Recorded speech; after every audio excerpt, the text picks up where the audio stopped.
Hello and welcome back. This is part two of the week one lecture. So I wanted to talk a little bit more about our AI policy, and I wanted to go over, at least briefly, some of our readings for this week because the reading assignment here in week one looks a bit different from what our typical reading assignments will be.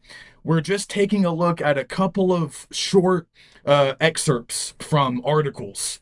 And we're also looking at a couple of reference documents that I just want to give you guys so you have them throughout the semester. So if you look in the week one module, there's a document all about acknowledging and citing content that you get from an AI program, from some kind of chatbot, large language model. Uh, I want you guys to just sort of keep that handy. You don't have to necessarily sit down and read it word for word on Monday of week one, but you need to have it. You need to be familiar with it. And we're going to use it. Like it's going to serve a really practical purpose later in the semester when we actually start citing some of that stuff. And you'll notice that you'll see examples of how to do citations in both MLA and APA style. So it's a really helpful document that we will make heavy use of throughout the semester. I just want you guys to be aware of it, take a look at it, and we're just going to get into the habit of citing stuff that we get from AI, just like we would cite information that we got from any other outside source. So if we were using an article or a book, say we're doing a research assignment, we've found information, we found outside sources that are going to help us in our writing. There's a system for citing that stuff. We've already learned a lot of that. And really, information that we get from a chatbot is no different. We also have to cite it. We have to acknowledge it. We might have to quote it if we're taking text that was actually generated by the chatbot. So as long as we're acknowledging and citing properly, there won't be any problems with that kind of usage. So take a look at that document and maybe go ahead and save it, download it, just keep it handy for the entire semester. And the other thing that's kind of similar is called the Student Guide to AI Literacy. And I think that's an important term for us, AI literacy. I think we all should strive to kind of increase or improve our AI literacy. That can be one of our goals in this class, but also maybe in a more general sense. And it's a goal for me as well. I think we're all kind of learning, we're all adapting because a lot of this stuff is happening rather fast. So this is another document that you can sort of look at when you have a free moment. You don't have to read it all right away, but this is another really helpful reference material to just sort of keep on hand. Keep it close so you can refer to it throughout the semester. And I'm going to talk about some of the stuff that's in here. We're going to be talking about it in different contexts. It will come up in lecture sometimes. Some of these terms or concepts might come up in discussion posts and the prompts that I give you.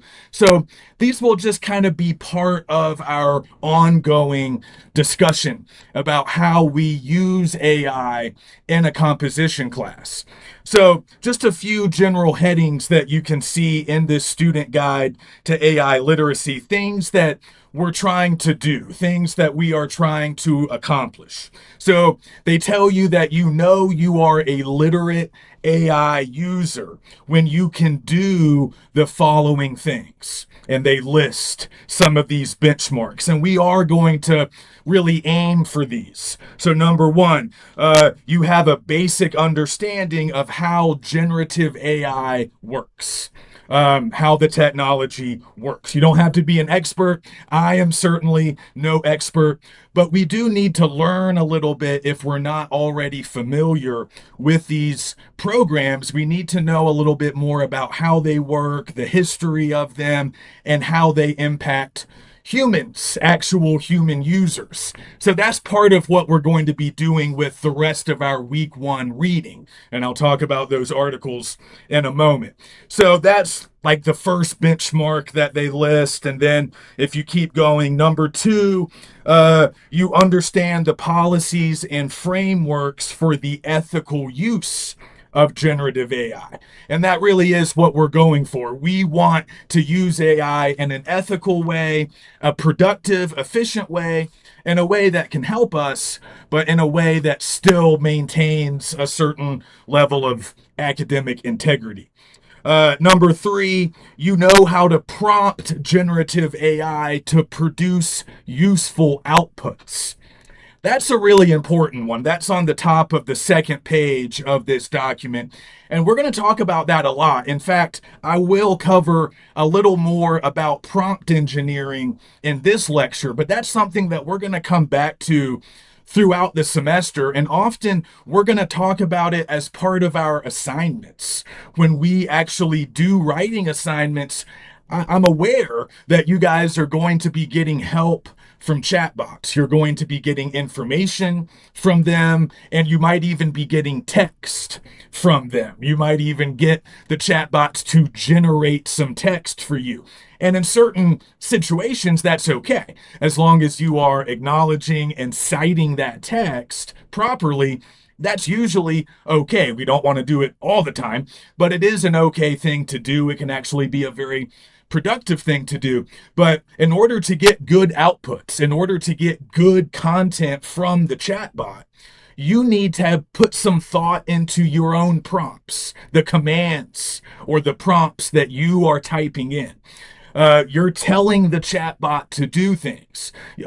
So you need to think more about how you're wording those commands. You need to think more about writing good prompts.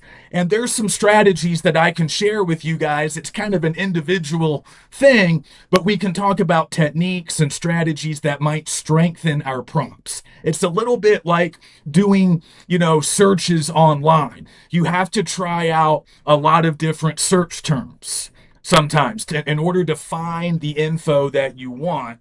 You have to play around with different phrases, different word choices, different ways of putting things.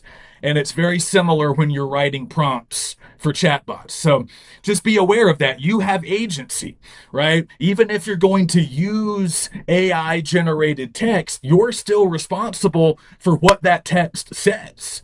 If you're going to put it into a paper that you turn in, that's your work. So the quality of the AI output is only as good as the quality of your prompts. So you need to write good ones, and we're going to hopefully work on that and improve in that area, throughout the semester. Number four, you evaluate the relevance, usefulness, and accuracy of generative AI outputs. So again, this is something that a lot of us need to learn because, yeah, it's fine to rely on these programs to help us do things, but we have to take maybe a little more ownership at times of the actual work that is being produced. We have to be familiar with it.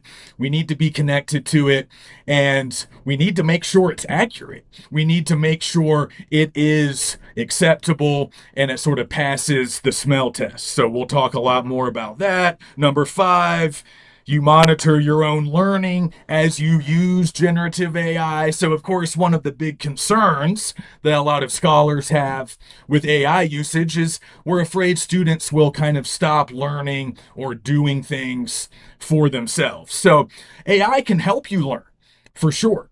But we don't want to use it as a substitute for our own thinking, our own learning, and our own growing. So as we grow as writers, right, we want a lot of that to be organic, and we can use AI to help us along the way, but we want to make sure that we are still learning ourselves.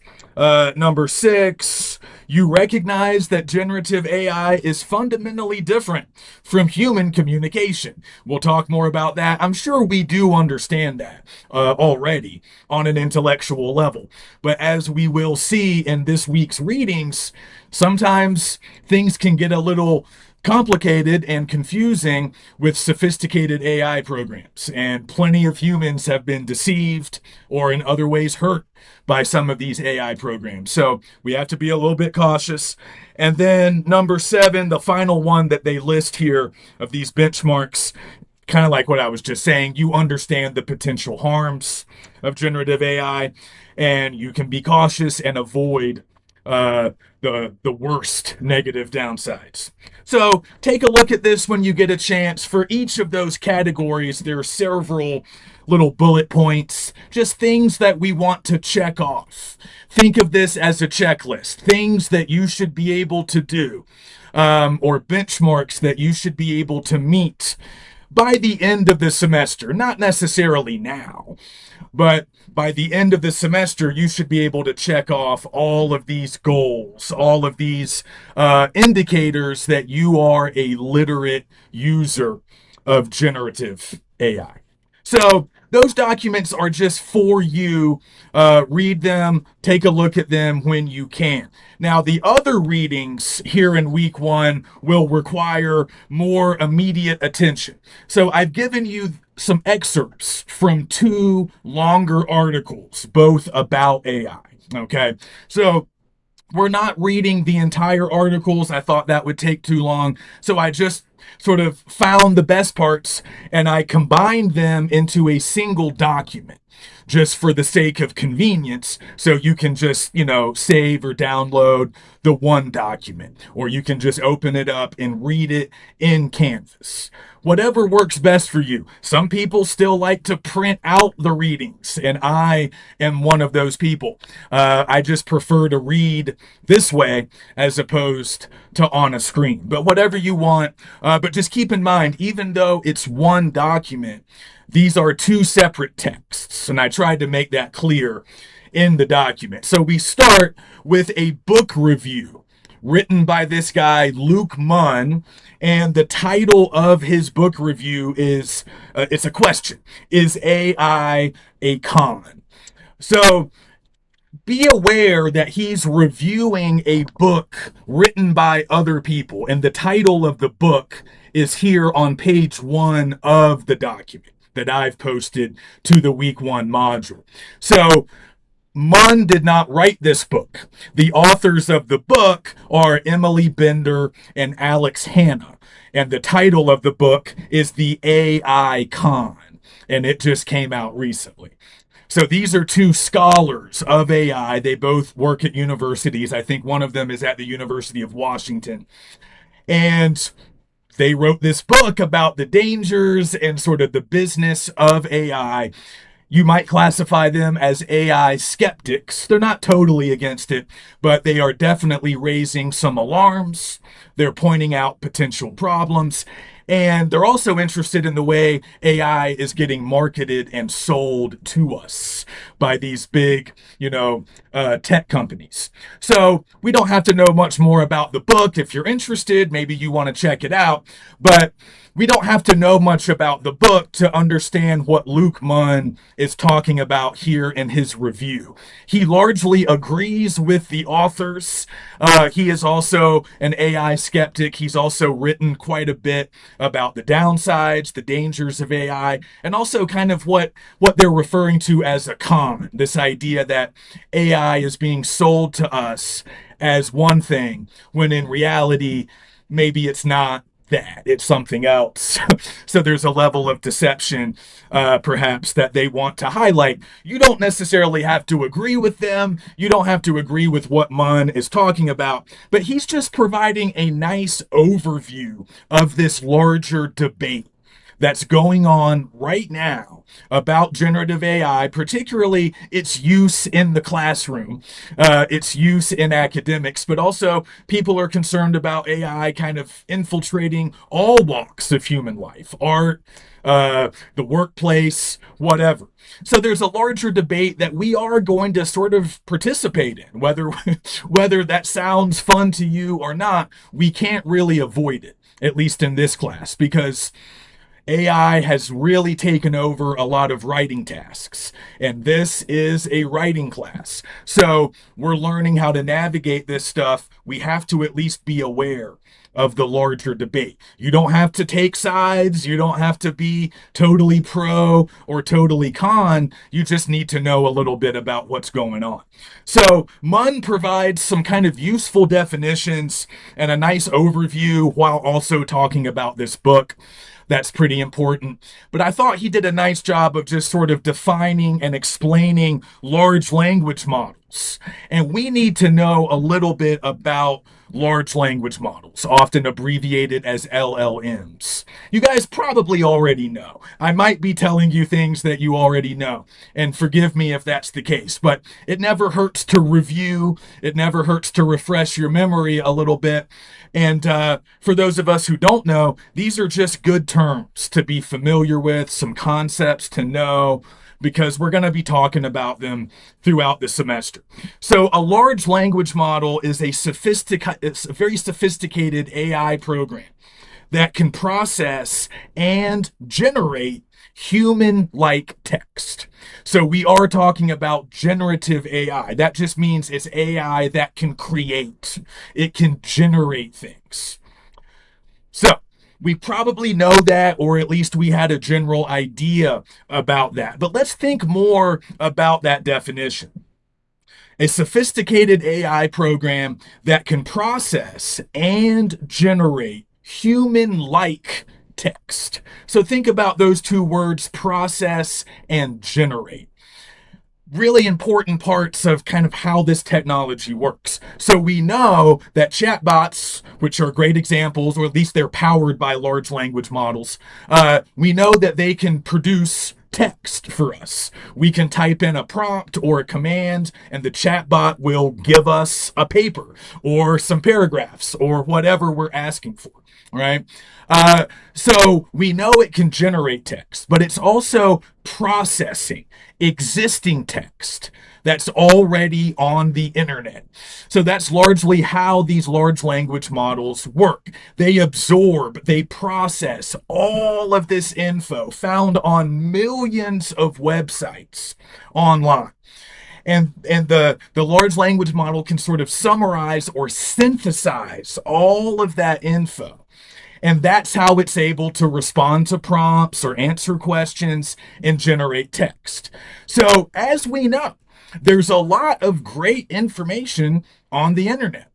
So the chatbot has access to that info. The chatbot sort of knows it, but the chatbot doesn't have knowledge the way a human does. The chatbot can't make decisions or understand things, of course, the way a human does. It has just absorbed all of this existing info, largely produced by humans at an earlier point in time. So all the research, all the stuff that's been written about a particular topic, it's sort of been fed into the chatbot. The chatbot has access to all of that info, which is quite impressive and very cool. But we also know that there's a lot of bad stuff on the internet as well. There's a lot of false information, right? So in many cases, the chatbot has absorbed that stuff too. So in processing all the good info online, it's also processing some less than good info.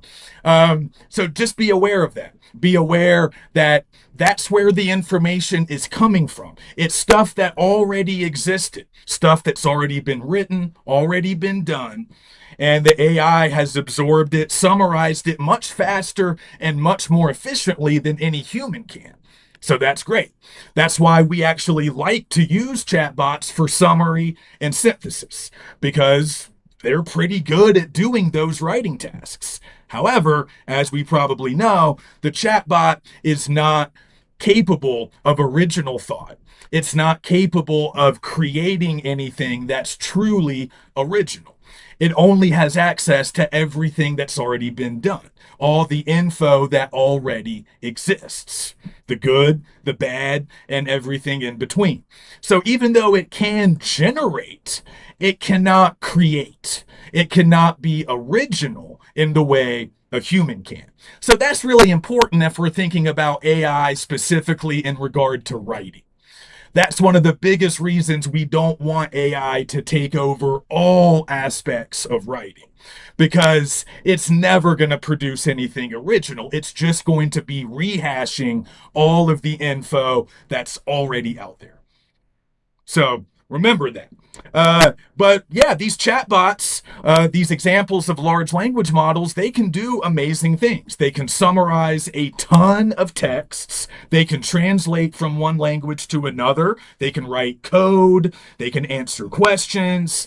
That's all great. We can make use of those functions because those are the areas where the chatbots shine. But there are other areas where we want to avoid them because they maybe don't do as well. So they are powerful and useful tools. But as Munn points out on page 1 of his book review, they're really just parrots. All they can do is copy or simulate human text because they're really just detecting patterns. Munn makes this really clear, I think, on page 1. He says they're just pattern matching. They're not thinking in the way that a human can, and they're not really understanding language in the way that a human can, right? They're just predicting patterns based on all of that info that they've already processed and absorbed. They can predict patterns like what words are likely to occur after these words. So like the example Munn uses is, the model knows to say the cow jumped over after the moon, right? Or no, I'm sorry, I'm getting that backwards. It knows to say the moon after the cow jumped over.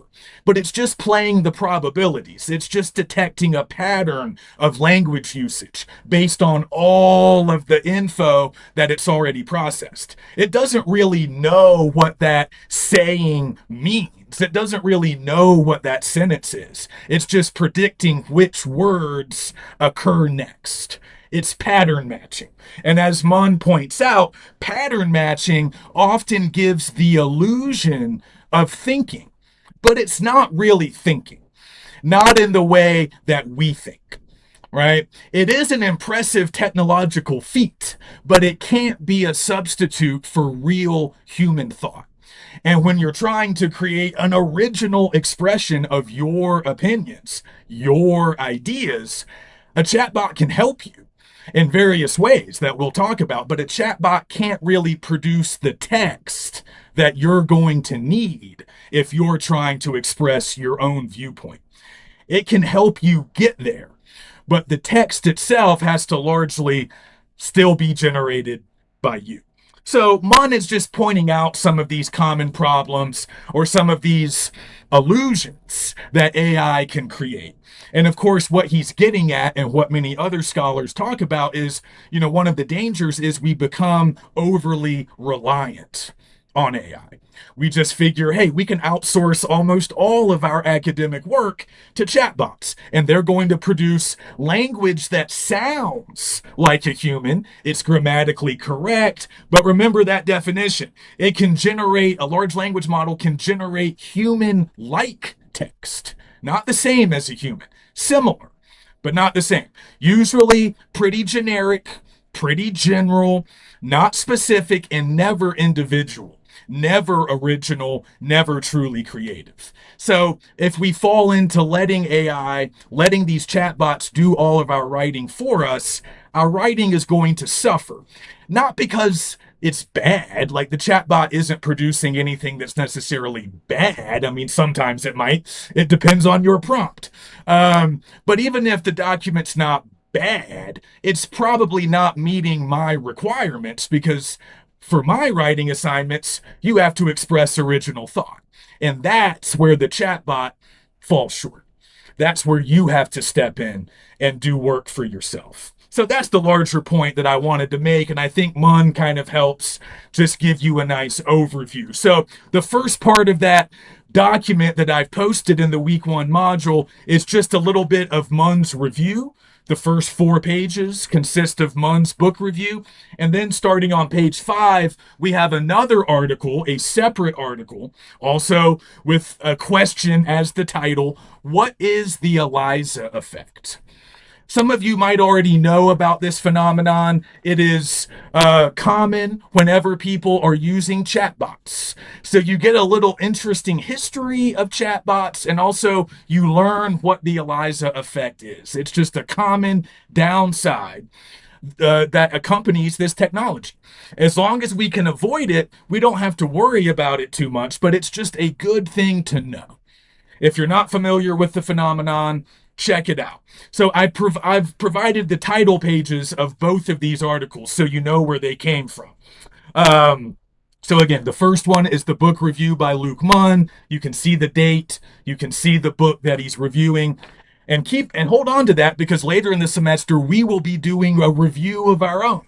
So this is a good example of one. And then on page 5 you have the ELIZA effect, you see the author, you see the name of the publication, I think, or maybe not. It comes from a website called Built In, I believe. I might double check that. But just like a technology oriented sort of news site. And you see the author, the date of publication. And this is not the complete article. I've just given you about 5 pages. So you can get a nice overview of this one particular phenomenon that is kind of interesting to think about. And we'll talk about it more in the weeks to come. So that's our first real reading assignment. I want you guys to check out my reference documents, but the real reading will be this 10-page document that consists of those 2 excerpts from articles. All right.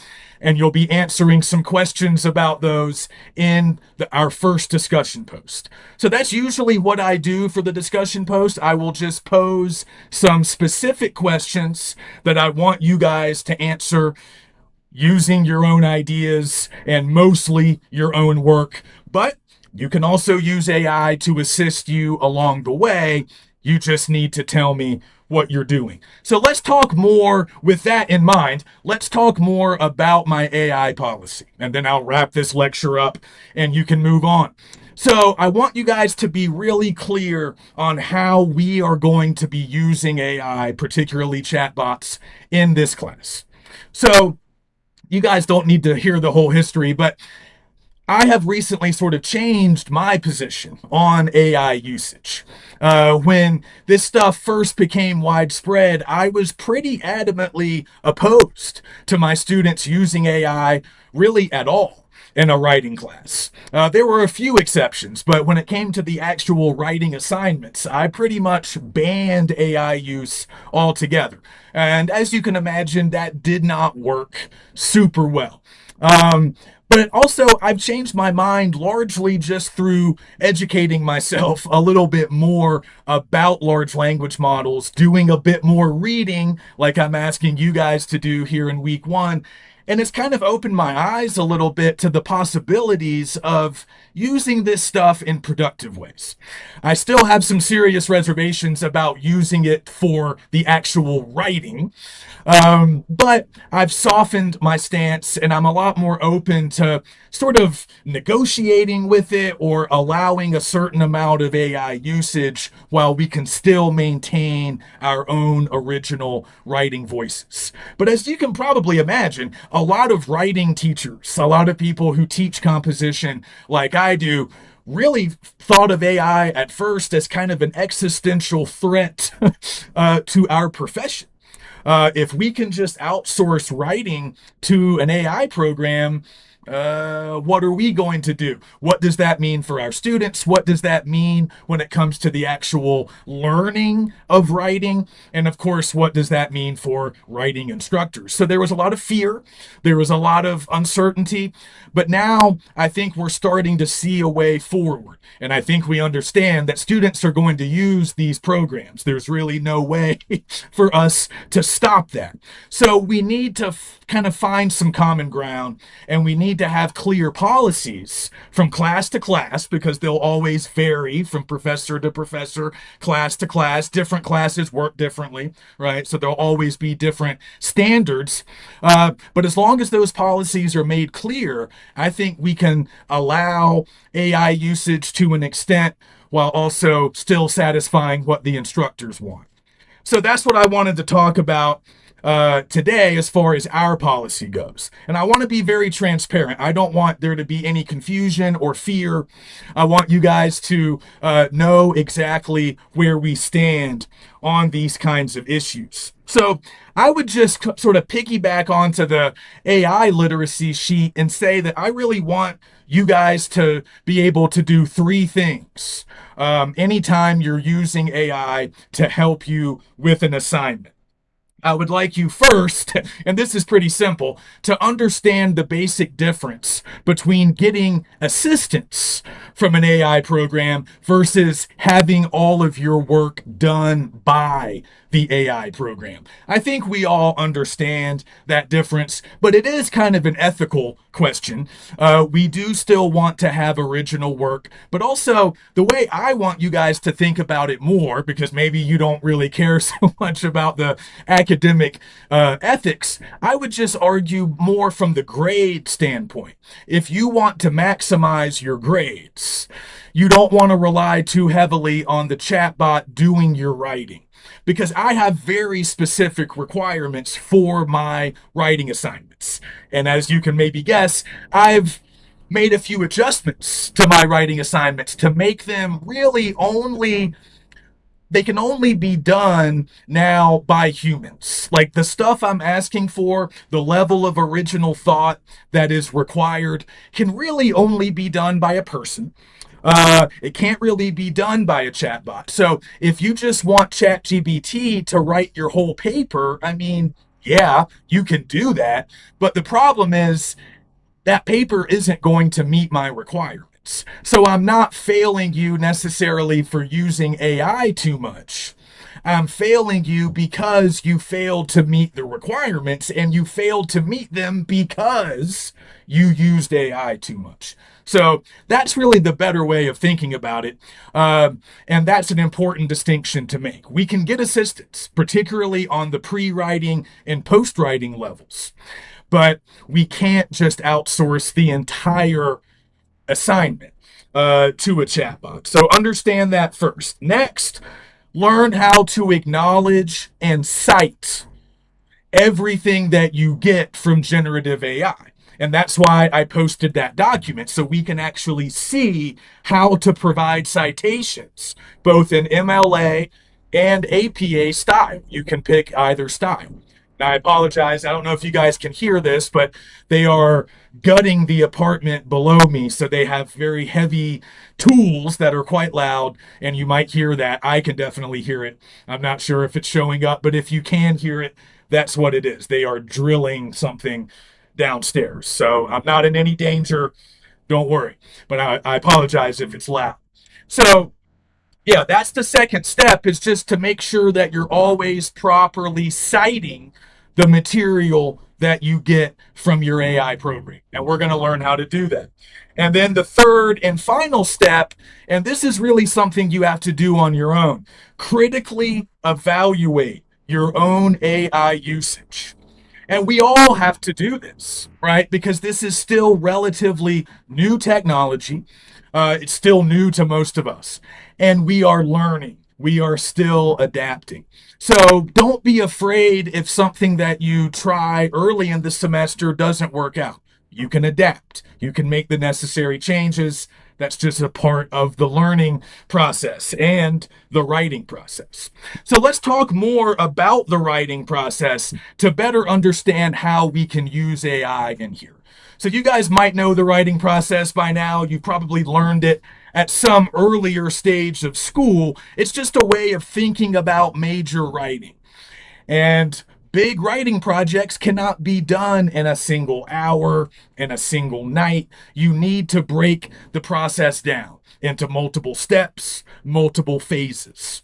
So we're going to talk about the writing process throughout the semester because it's just important for us. We're going to be following these different steps whenever we tackle one of our major essays. But we can also think about the writing process as a way to organize our AI usage. So let's start by thinking about pre-writing. Okay? Pre-writing means everything that you do before the actual writing of the essay. So this is a good time to utilize AI. this is a good time to utilize a chatbot. So, a few questions that you can answer, and I'm posting all of this in our weekly module. So, you can always look at these questions and, again, consider this a checklist that you can run through anytime you're finishing up an assignment. And your answers to these questions should give you a good idea as to whether or not you used AI sort of in the proper way. So, if we're thinking about pre writing, ask yourself these questions. Did you use a chatbot to help you brainstorm? So, we all know what brainstorming is, it's just a way to generate ideas, right? I would always recommend brainstorming a little bit on your own, but you can also get a chatbot to help you. And a chatbot's pretty good at sort of generating ideas, potential topics to explore. Now, it also comes back to the prompts that you write. And we'll talk a little bit more about prompt engineering in a few moments, but you're going to need to get some good specific info. And that's going to depend on what you're asking the chatbot to do, what you're commanding it, or what you're prompting it to do. So, you want to get a little bit more specific. You can zero in on particular areas that you're interested in. So, I'll just use an example of a few prompts that I've recently used because we had a workshop about AI last week, some professional development that we always have to do before a semester. And we did a little trial run, sort of interacting with the chatbot, and we were using Hamlet as our text, just like a classic text that gets taught a lot. And we were asking the chatbot to do various things regarding Hamlet. So, yes, we got a complete essay. We asked for an essay written in the style of a, English 102 class. It sounds like a freshman, but still academic language, 500 words or whatever. And we got an essay. Wasn't particularly good. It was very general. And it was just, again, a rehash of all the stuff that's already been said and written about this very famous text. So, whatever. We didn't want that. But where we found more value was asking the chatbot to help us brainstorm or to help us outline these pre-writing tasks that we can still do on our own, of course, but the chatbot's a little more efficient, and the chatbot can help us focus on the key areas that we like the best. So by working with the chatbot, I was able to determine that I was interested in education, particularly higher ed in Hamlet. I was just kind of throwing something out there, but the chatbot did kind of help lead me there. And I said, okay, I want to know more about Hamlet's role as a college student. I want to know more about how universities worked during the time period of the text, which is like the Middle Ages, whatever. And the chatbot was really helpful when it came to that. It was able to suggest some additional reading that I could do, some sources that I could look at to learn more about medieval higher ed, some more stuff about Hamlet's role as a student.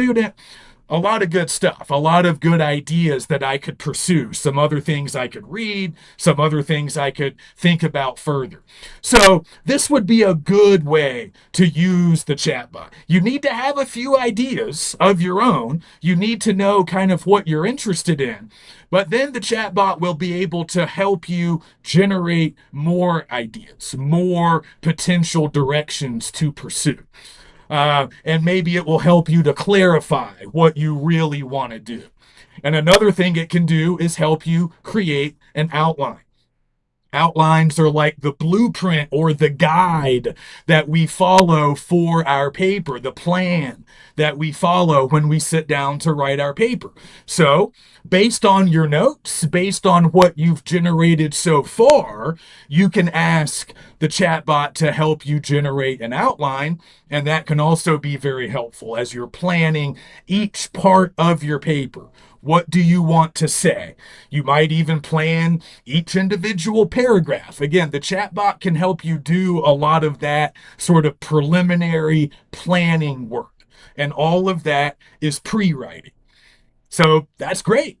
Another thing you can do when the assignment calls for it is you can use the chatbot to help you with research. As I said before, these large language models can absorb all of this info that's online from millions of websites. it would take a human a lifetime, probably longer, to do that kind of work. So that's an example of something a chatbot is really good at: synthesizing all of that existing info and then providing it in a convenient package for you, the user. So when you're doing research, I recommend doing a little bit of that, getting some summaries and some synthesis from AI programs, because that's an area where they can really help. Now, of course, we can still find sources for ourselves and we can still do a lot of that work, but the chatbot can certainly help. So that's another question to answer. Did it help you with the outline, and did it help you with research? Did it help you summarize or synthesize a bunch of existing texts on that subject? And I asked the chatbot to do that for me, to give me a summary of recent scholarship about Hamlet. Oh, it did that no problem. And then I got a little bit more specific with my next prompt. I said, I want some more scholarship, some more academic articles written by this guy, Stephen Greenblatt. I just found his name on a copy of a Shakespeare that I have, typed it in, boom. I got access to a bunch of articles by Greenblatt, or at least they were being suggested to me, so I could go and, read them, think more about them, and I even got some other scholars who are similar to Greenblatt. So for that kind of work, a chatbot can really save you time. You still need to read those sources. You still need to go and do a lot of that for yourself, but the chatbot will just make it a more efficient process. Research used to take a really long time because you had to track everything down yourself. Now, you can really shorten that time because a chatbot can find a lot of those sources for you, and it can even summarize them for you. So that's great, and I will almost never have a problem with you guys using a chatbot to do those types of pre-writing tasks. Okay, so just keep that in mind. Pre-writing is maybe the best time to engage with a chatbot. Now, the next phase of the writing process is what we call drafting or composing. This is the actual writing of your paper. Okay, and this is where I want you to largely work independently. But of course, you have all of these resources that you've already created or were already generated by the chatbot. So, of course, you're using your outline. You're using all of your notes, all of that stuff that you wrote down when you're doing your active reading, like we talked about back in part one, all of those underlining, all of the annotations that you wrote down.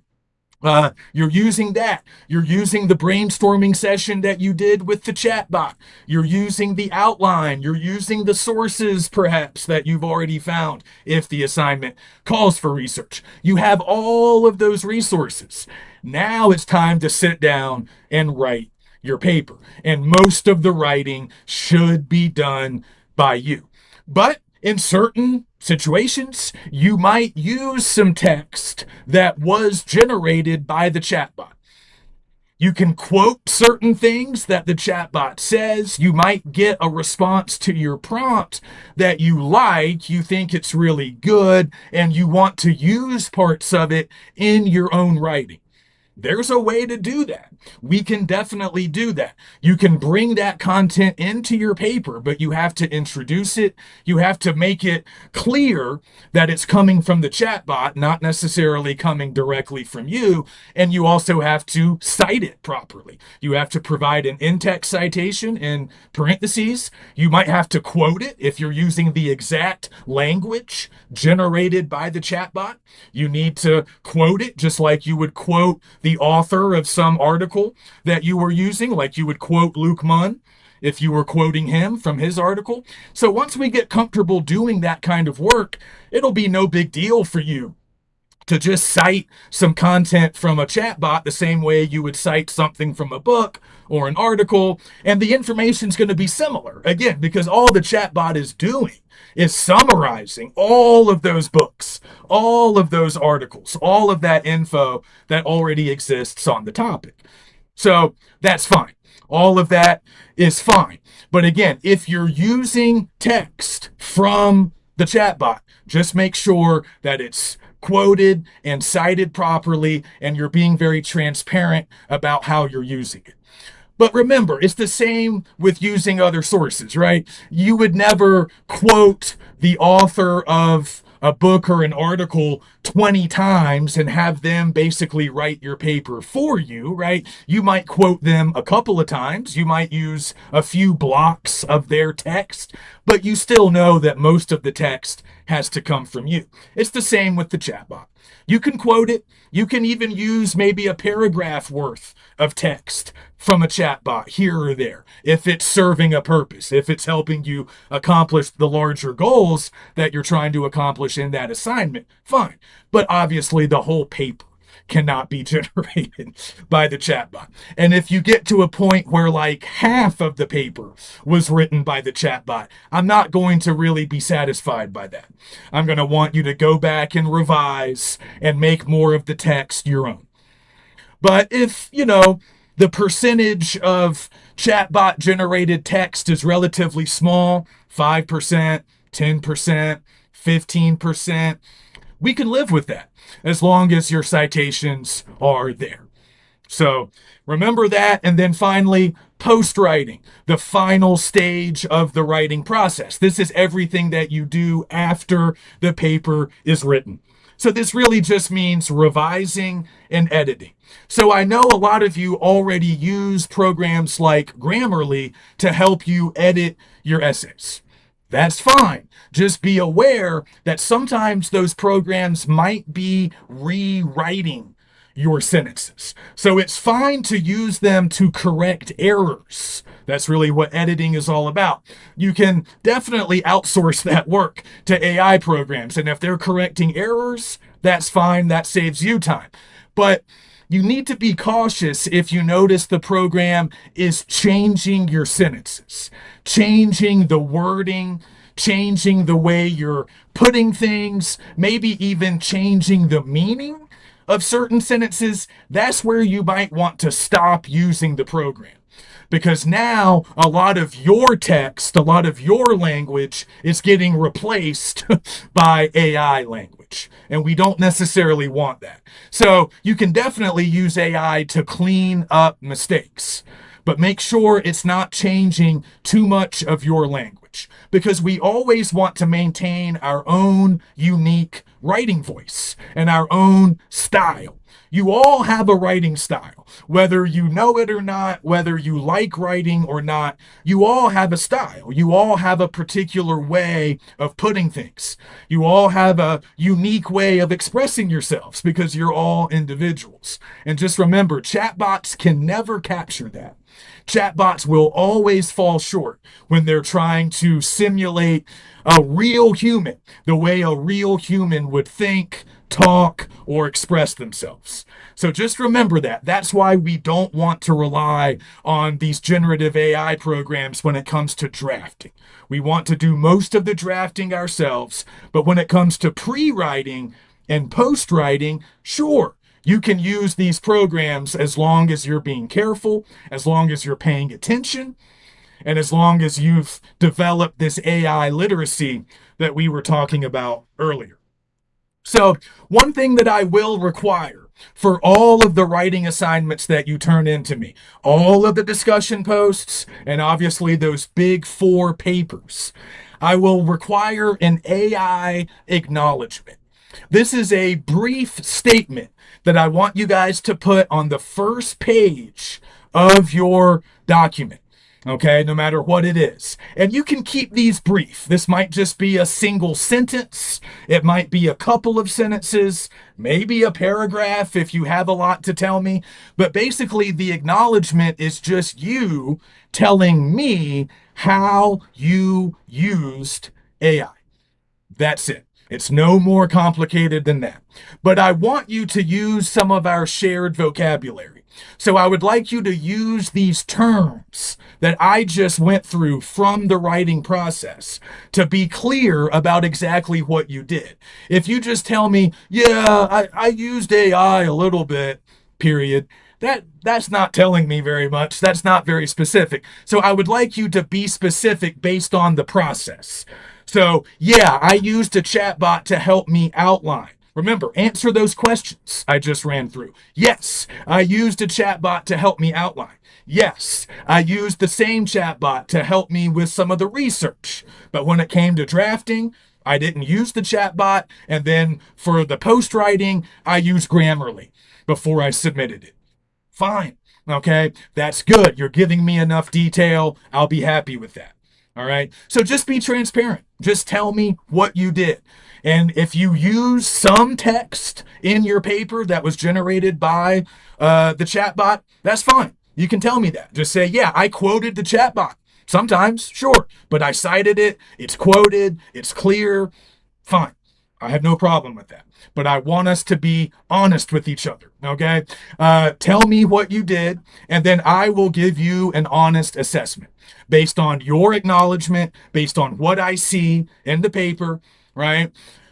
And we can have a conversation. If you have to make some adjustments, if you have to change a few of your methods, that's no big deal.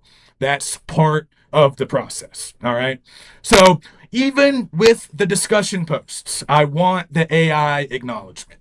And those will be shorter because you're going to spend less time on the discussion posts. So you might have less to tell me, but just be transparent. Always include the acknowledgement. And that just will become a habit. We'll get accustomed to it. We won't even notice after a while. So it's a little bit of extra work, but I think it will save us a lot of aggravation down the line. Okay. And if something goes wrong with any assignment and you receive a poor grade, never panic. You can always try again. I have a very generous revision policy. It's somewhere in my syllabus if you want to read it. You always have the option to try again. Use my feedback, do better the next time. That's always the goal. So if it doesn't work out the first time, let's talk, read my feedback, and when you're ready, you can resubmit. That's always an option. I'm not here to bust you guys. I'm here to make sure that we're getting better as writers. And sometimes that's not linear. Sometimes that involves some setbacks. Sometimes that can be a challenge, but we will get there as long as you're willing to put forth some effort and be transparent. All right. I think that's pretty much it. I did want to talk a little bit more about prompt engineering, but I think that can wait until week 2. I don't want to overload you with info, and I like to keep all of my lectures under an hour. And I'm getting close to that mark at this point, so I think I'm going to sign off. We'll finish this AI discussion next week while also talking about our next batch of readings, and we'll start talking about our first big writing style that we're going to be learning about. Narratives. You guys should be familiar with narratives. That just means you're telling a story. A narrative is a great example of the kind of writing that can only be done by humans, but we can certainly use ChatGPT or similar programs to help us in the ways that I just discussed. So that's week 2. We'll pick up there. If you have any questions before week 2, please email me. I'm always happy to talk. All right. See you next time.